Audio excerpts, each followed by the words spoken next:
شر الأمور محدثاتها وكل محدثة بدعة وكل بدعة ضلالة وكل ضلالة في النار. Ikhwana fillah a'azakumullah. Kita teruskan hadis berikutnya dalam bab sabar. Qala al-Imam An-Nawawi rahimahullah wa an Abi Zaid Usamah bin Zaid bin Harithah Maula Rasulullah sallallahu alaihi wa ala alihi wasallam wa hubbihi wa ibn hibbihi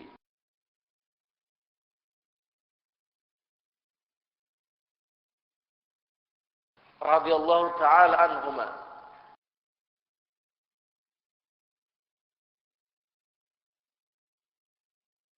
Dari Abu Zaid Usamah bin Zaid bin Harithah Maula Rasulullah sallallahu alaihi wa ala alihi wasallam,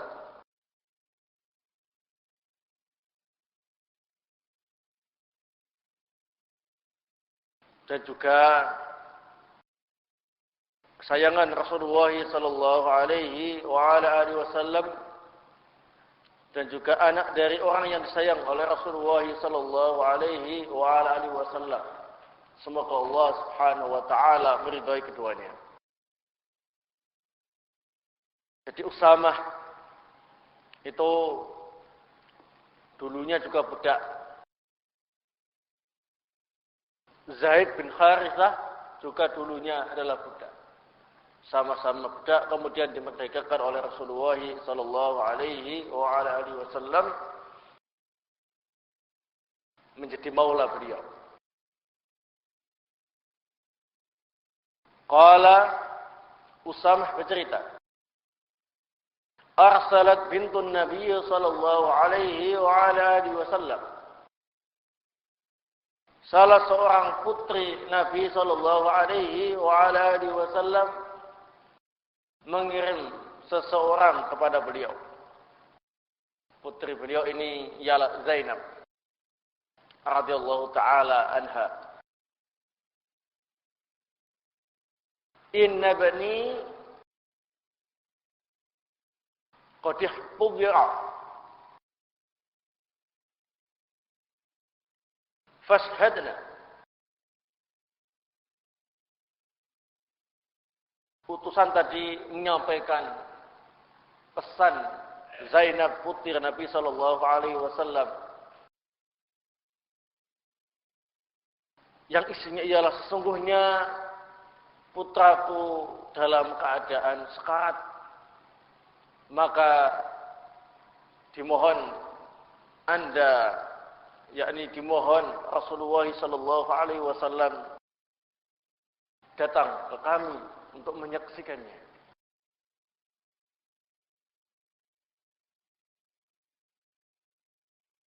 Nah, farsala yukrus salam. Ternyata Rasulullah sallallahu alaihi wa ala alihi wasallam membalas, mengutus seseorang sambil menyampaikan salam beliau, wa yaqulu, dan menyampaikan pesan beliau. Inna lillahi ma akhadha. Sesungguhnya milik Allah apa saja yang Allah ambil. Wa lahu ma a'ta. Dan milik Allah lah apa saja yang telah Allah berikan kepada kita. Wa kullu syai'in 'indahu bi ajalin musamma. Dan setiap sesuatu di sisi Allah Subhanahu wa taala memiliki waktu yang telah ditentukan. Fal tasbir wal tahtasib. Sabarlah engkau dan mengharaplah pahala kepada Allah Subhanahu wa taala. Di Zainab mengutus utusan menyampaikan berita bahwasanya anaknya si Zainab, yakni cucu Rasulullah sallallahu alaihi wasallam dalam keadaan sekarat. Rasulullah sallallahu alaihi wasallam ternyata tidak langsung datang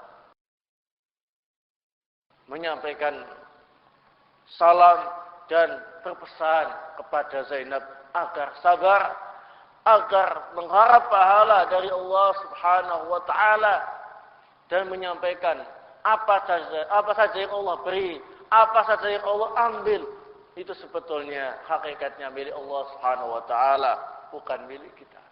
Termasuk anak.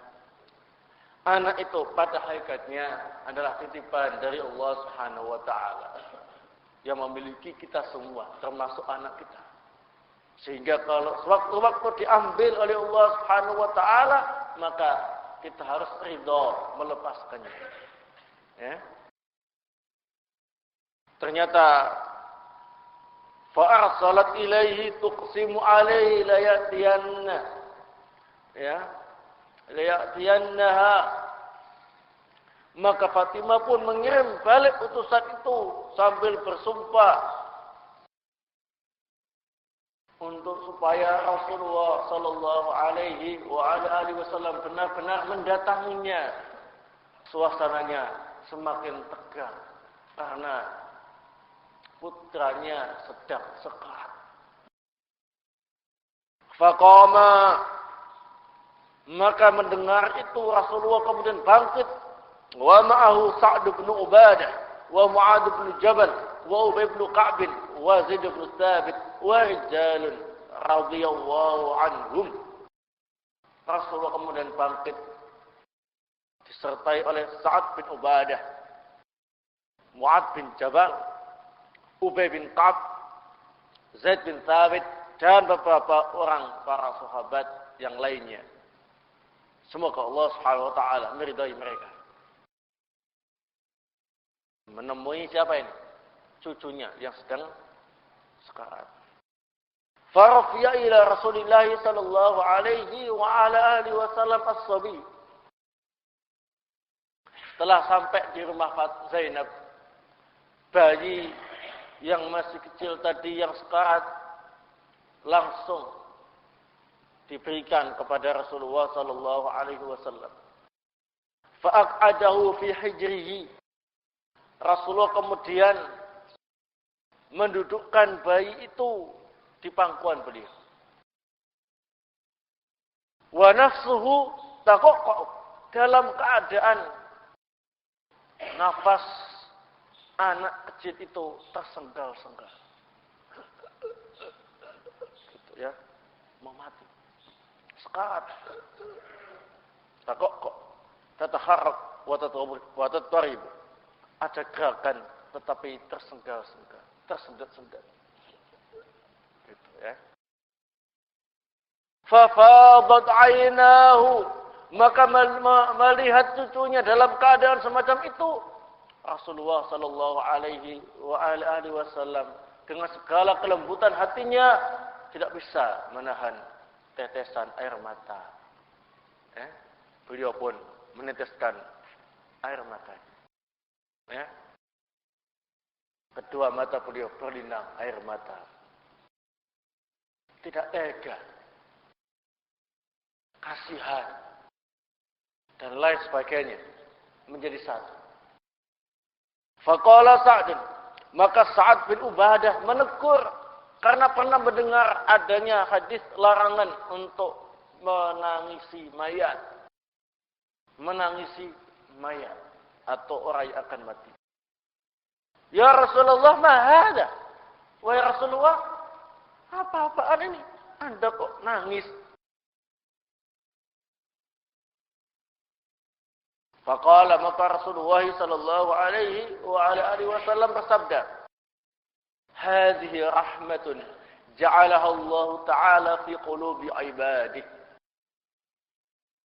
Wahai Sa'ad bin Ubadah, ini adalah tangisan rahmat.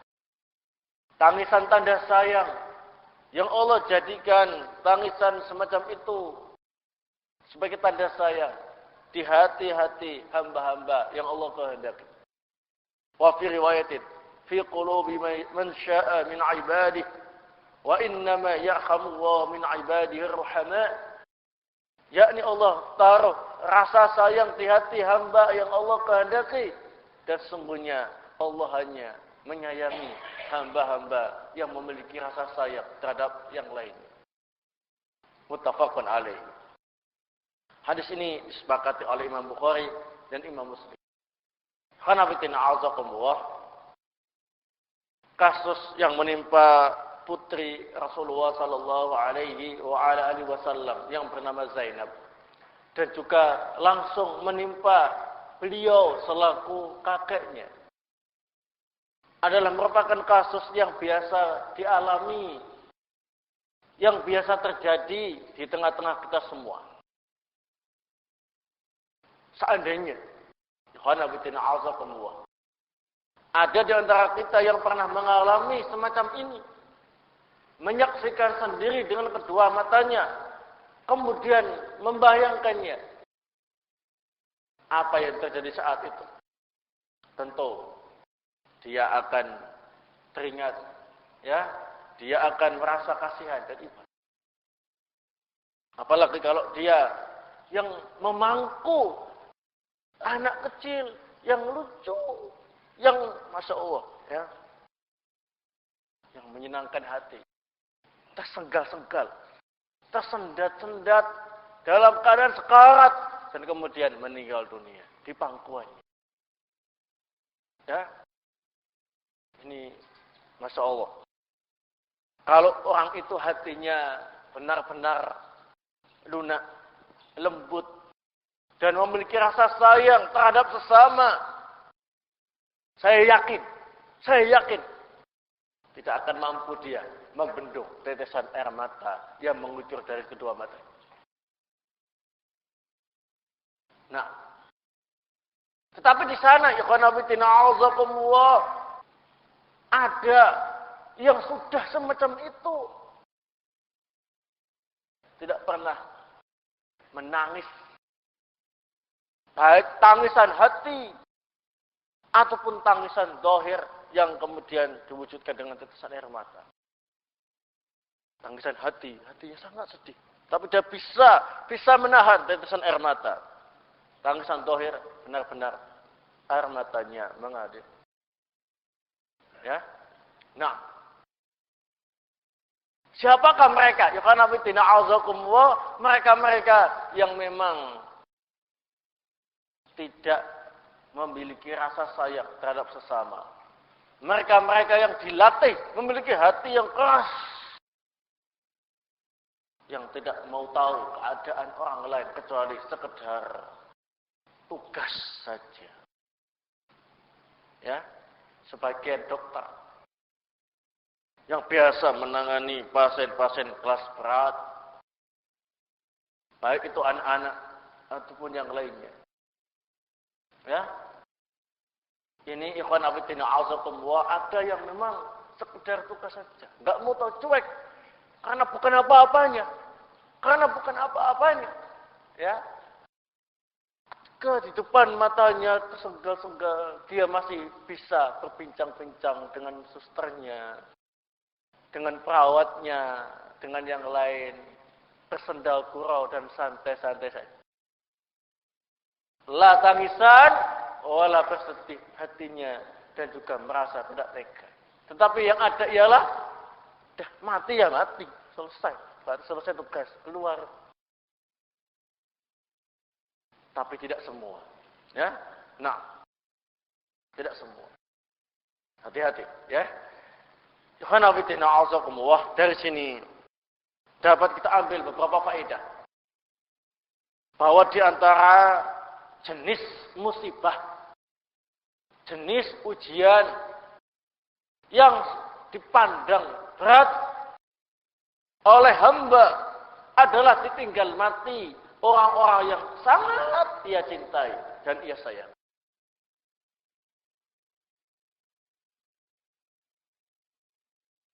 Zainab radhiyallahu taala anha, putri Rasulullah sallallahu alaihi wasallam, tentunya adalah figur ibu yang sangat cinta dengan anaknya.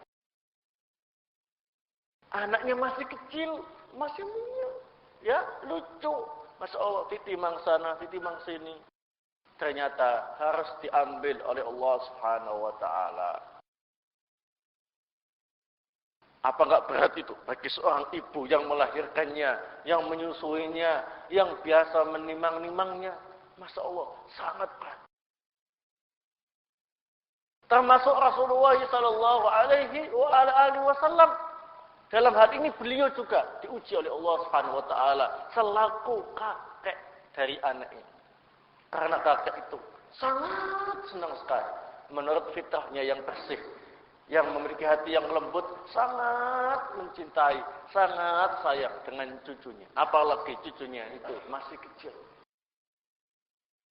Bahkan kadang-kadang sampai melebihi bapaknya. Ya. Ini juga dipandang berat sampai Rasulullah sallallahu alaihi wasallam meneteskan apa ini? Air mata. Berat ikhwan fillah azakumullah. Apalagi kalau dia bertahun-tahun diuji oleh Allah Subhanahu wa taala tidak mendapatkan anak. Cara ini, cara itu belum berhasil. Sampai belasan tahun, sampai puluhan tahun, ternyata Allah Subhanahu wa taala memberi dia karunia anak di saat dia sudah hampir putus asa untuk mendapatkannya. Betapa gembiranya pasangan suami istri semacam itu. Tetapi ternyata Allah Subhanahu wa taala memiliki rencana lain di balik itu. Bayi yang sangat dirindukan kehadirannya tidak bisa berusia lama, meninggal dunia. Wallahu ta'ala a'lam bissawab. Bagaimana keadaan keluarga semacam itu? Tentu baik itu ibunya ataupun bapaknya ataupun kakek dan nenek dari bayi yang mati tadi, tentu sangat bersedih hati. Sangat. Itulah salah satu contoh musibah terberat yang biasa dihadapi oleh umat manusia. Tinggal mati orang yang sangat disayangi. Nah, apalagi dia ialah anak satu-satunya. Masya Allah ya. Tambah berat. Lain kalau tiap tahun anaknya banyak, ya. Itu pun mungkin masih lebih sedikit kadar merasa ditinggalkan, ya. Walaupun demikian itu juga terberat, ya, tinggal mati sama anak. Anaknya lucu, lain anaknya betik beling gitu ya, mati istirahat.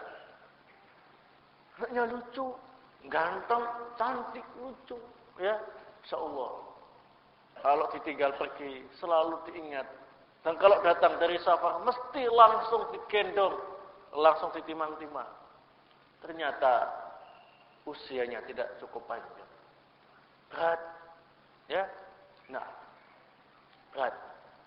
Makanya kalau ada orang yang mengalami semacam ini, kemudian mendengar peristiwa ini, tentu dia akan mengingat bayinya yang dulu ternyata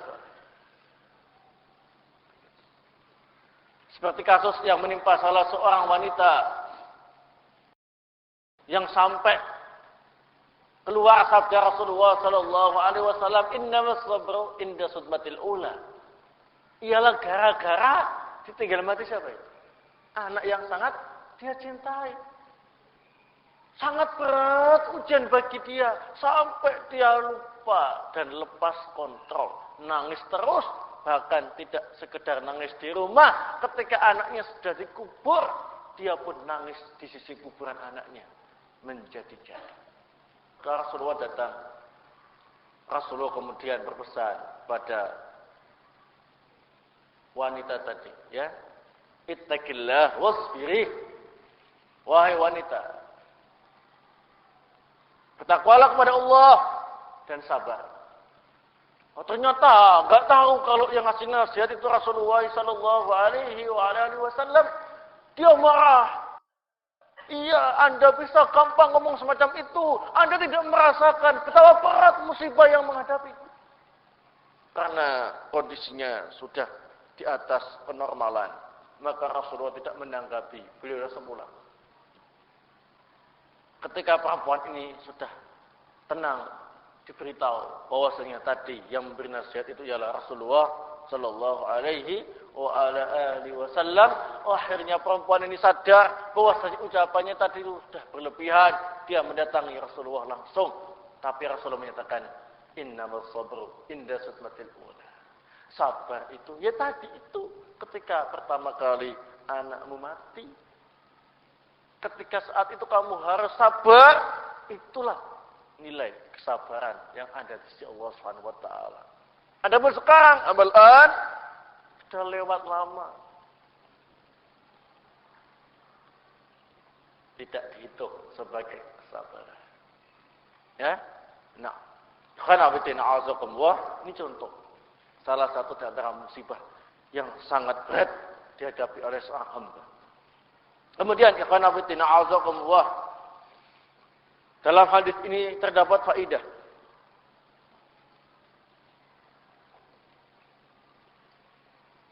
Yakni disyariatkan untuk mendatangkan orang-orang yang memiliki ilmu dan keutamaan untuk menyaksikan orang yang sedang sakaratul maut, sedang menghadapi sakaratul maut.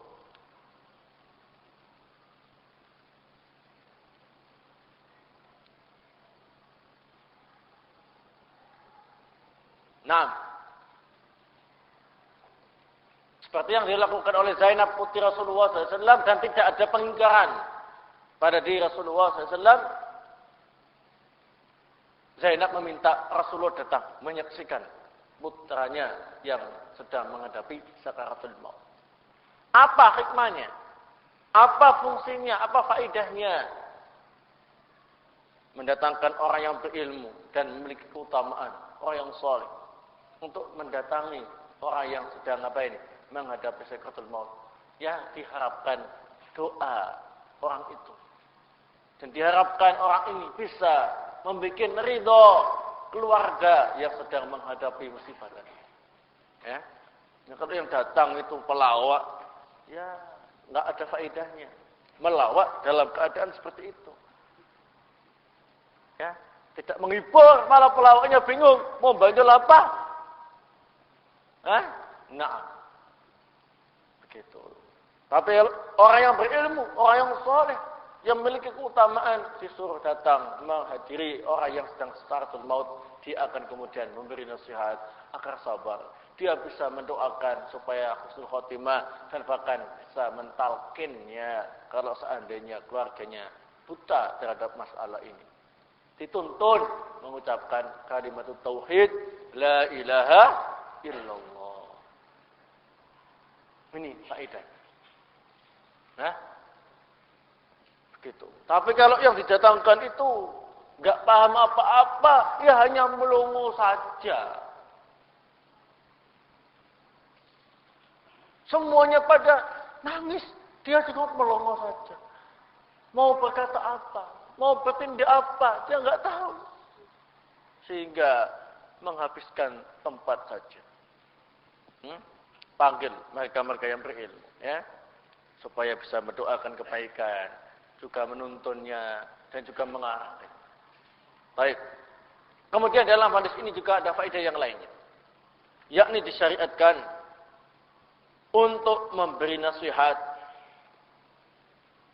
keluarga yang sedang menghadapi musibah sebelum adanya kematian.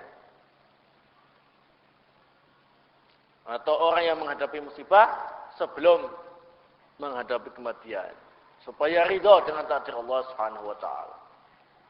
Kalau di sini nasihat ini dilayangkan oleh Rasulullah kepada putrinya, ini Zainab. Karena dialah yang menghadapi musibah terberat. Sementara bayinya masih belum bisa diajak ngomong, belum bisa dinasehati, ya masih bayi. Tapi kalau seandainya yang sekarat itu ialah mereka-mereka yang sudah dewasa, maka bisa dinasihati. Sabar, sabar, ya, sabar. Nah, kalau kasusnya ini, ya orang tuanya yang dinasihati.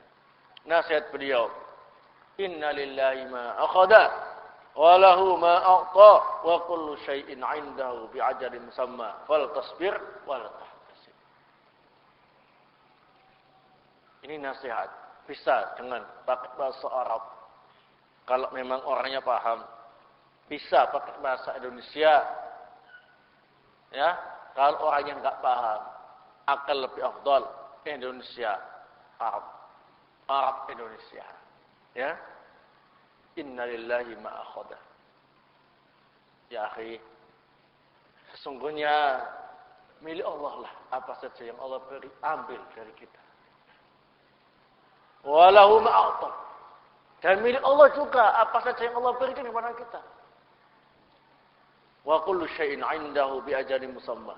Semua memiliki waktu tertentu di sisi Allah Subhanahu wa taala. Enggak ada yang kekal. Ya, fal tasbih wa tatasib. Sabar dan mengharaplah pahala pada Allah. Ini diambil dalil oleh para ulama sebagai nasihat yang paling bagus ketika bertakziah kepada mereka-mereka yang sedang menghadapi apa ini? Musibah. Ya, sedang menghadapi musibah. Atau orang yang sedang mengalami musibah itu sendiri. Ya. Nah, daripada ucapan yang lain, ini bagus. Ya. Jadi yang diberikan nasihat semacam ini adalah mereka-mereka yang benar-benar mengalami musibah itu. Misalkan yang mati itu ialah anaknya, maka ibunya dan bapaknya yang dikasih nasihat. Ya. Adapun yang lain-lainnya yang jauh-jauh, walaupun familinya tapi famili jauh, mungkin lain. Ya, merasakan kesedihan, tetapi tidak sebagaimana kesedihan yang dialami oleh orang tuanya sendiri. Seperti itu. Naam. Kemudian ikhwan fillah azakumullah boleh bersumpah untuk memperkuat pernyataan walaupun tidak diminta untuk bersumpah.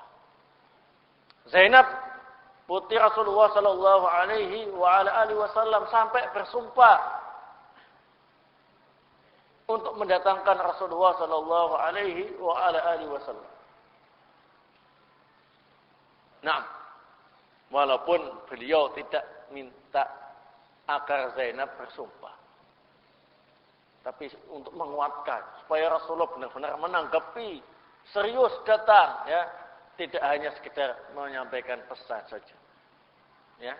Nah, kemudian ikhwan fillah azakumullah, dalam hadis ini terdapat faedah yang lainnya, yakni boleh mengulangi undangan atau mengundang seseorang 2 kali bila undangan yang pertama tidak ada tanggapan. Ya. Undangan apapun, ya. Teman diundang, kok enggak datang, diundang lagi. Ya, contohnya diundang untuk musyawarah istimewa, insyaallah. Ditunggu kok enggak datang-datang, telepon lagi. Nah itu berarti, ayo, mau kemana ini? Ya, ini sudah kumpul, ya. Itu namanya mengundang lagi. Itu enggak apa-apa, enggak harus sekali yang sudah tadi, tunggu saja sampai datang. Ya, boleh mengulangi lagi supaya yang diundang tadi mengetahui bahwa sahibul hajah, orang yang memiliki keperluan, sangat mendambakan, sangat menginginkan kehadirannya. Nah, seperti Zainab 2 kali mengutus utusan untuk mendatangi Rasulullah sallallahu alaihi wasallam. Dan dalam hadis ini terdapat contoh bagaimana cara mengundang seseorang, yakni dengan mengirim seseorang, menyampaikan secara lisan. Itu juga termasuk contoh bagaimana mengundang seseorang. Ada contohnya. Jadi jangan merasa tidak dihormati kalau nggak ada surat undangannya, ya. Justru itu lebih terhormat. Kenapa? Langsung lisan. Yang bicara itu bukan tulisan, tapi langsung. Ya. Bahkan saya punya acara gitu. Minta beberapa santri untuk menyampaikan undangan saya ke beberapa orang, ya. Salah macam-macam. Kemudian nyampaikan, bahwasanya jam sekian ada acara ini. Nah, ini contoh cara mengundang seseorang. Baik. Kemudian dalam hadis ini, ikhwan fillah a'azakumullah, terdapat contoh akhlak yang baik pada diri Rasulullah sallallahu alaihi wa ala alihi wasallam. Di antaranya akhlak yang baik ialah beliau menasihati orang yang sedang kesusahan. Ya. Menasihati orang yang sedang kesusahan agar bersabar. Ini akhlak yang baik. Tidak malah mengejeknya, tidak malah meremehkannya, ya, tapi dikasih nasihat yang baik. Jadi kalau ada teman melihat temannya kesusahan, dinasihati, ya akhi, sabar. Ya, itu akhlak yang baik. Ada temannya yang rasa dan gelisah, enggak tenang lagi duduk di majelis ilmu, ya akhi, sabar. Ya, sabar. Teman yang baik, perhatian dengan yang lain. Lain kalau dia itu orang yang cuek saja, nah ini akhlaknya kurang bagus. Atau kalau tidak bisa dikatakan kurang bagus, ya yang lebih kasar lagi, tidak bagus. Mau mati, mau menyingkir, mau kerasan, mau tidak, bukan urusanku. Nah itu kurang akhlak. Ya, nah. Kemudian di antara akhlak yang baik yang Rasulullah contohkan dalam hadis ini, ikhwan fillah azakumullah, ialah sayang dengan anak-anak. Ya, dan anak sayang. Apalagi itu cucunya sendiri. Lihat Rasulullah memangku bayi yang sedang sekarat itu, ya. Kebiasaan memangku anak kecil, memangku bayi itu sudah biasa dilakukan Rasulullah sallallahu alaihi wasallam, baik yang sedang sekarat atau yang dalam kondisi sehat, sampai diompoli sekalipun itu biasa menimpa Rasulullah sallallahu alaihi wasallam. Dan ini menunjukkan akhlak yang baik yang harus kita contoh. Sayang. Ya. Tapi kalau dia enggak punya akhlak yang baik, ya cuek saja. Ada anak jatuh, tukaran, tengkar, nangis, ya sudah, enggak mau tahu. Bukan urusanku, ke anakku. Ada yang lebih parah dari itu, sampai anaknya sekalipun enggak pernah disayang. Seperti kasus Al-Aqra' bin Habis. Ketika melihat Rasulullah sallallahu alaihi wasallam didatangi oleh cucu-cucunya, putranya Fatimah. Yakni putra-putranya Ali bin Abi Thalib. Hasan dan Husain datang kepada beliau. Kemudian disayang, ya, oleh Rasulullah SAW dan dicium selaku kakek terhadap cucunya yang masih kecil. Melihat semacam itu, Al-Aqra' bin Habis menyatakan, "Wahai Rasulullah, saya ini punya 10 anak. Ya, kecil-kecil, tapi belum pernah saya cium. Ya, enggak pernah saya apa-apain, saya cuekin saja. Anak saja kok. Begitu mungkin perasaannya, ya. Tapi Rasulullah menyatakan, "Man la yarham, la yurham." Siapa yang tidak sayang, maka dia tidak akan disayang. Sampai Rasul menyatakan, khawatir, jangan-jangan rasa rahmat, sayang dalam hatimu dicabut oleh Allah Subhanahu wa taala. Masya Allah. Begitu. Ini ikhwan fillah azakumullah, hal semacam itu biasa dialami, biasa dimiliki oleh kaum wanita. Sayang dengan anak-anak. Kalau ada laki-laki yang semacam itu, berarti betapa lembut hatinya. Bukan berarti banci. Ya, betapa lembut hatinya. Bukan berarti banci, tapi itu sesuatu yang bagus. Menunjukkan kelembutan apa ini? Hatinya. Nah, semacam itu. Kenapa? Karena kebanyakan kalau laki-laki itu cuek, kaku, ya, nggak peduli dia. Nah, begitu. Ini juga nasihat yang baik bagi para pengasuh anak-anak, ya, yang lembut hatinya, ya, yang sayang dengan mereka, ya, begitu. Jangan seperti bos dengan anak buahnya, ya. Pijat kakinya. Tol. Tidak ada sentuhan hati. Ya.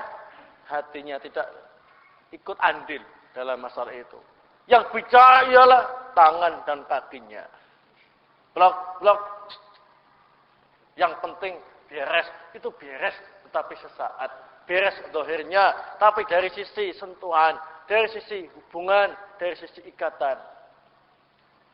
Semacam itu tidak bisa membuat anak senang dengan dia, sayang juga sama dia. Ya, justru yang terjadi ialah lari dan kemudian menjuluki bahwa dia adalah orang galak, menakutkan, dipatuhi hanya karena dia sangat kejam, ya, takut. Itu saja, ya. Nah, hati-hati dengan sifat semacam ini. Kemudian sifat yang lain, akhlakul karimah, yang harus kita contoh, ialah betapa lembut hati Rasulullah sallallahu alaihi wa ala alihi wasallam. Sampai-sampai beliau melihat keadaan cucunya yang sedang sekarat, beliau tidak bisa menahan tetesan air mata. Itu menunjukkan kelembutan hati yang diberikan oleh Allah Subhanahu wa taala. Dan ini yang harus dimiliki oleh para duat ilallah, hati yang lembut. Ya. Wassallallahu ala nabiyina Muhammad wa ala alihi wasallam walhamdulillahirabbil alamin.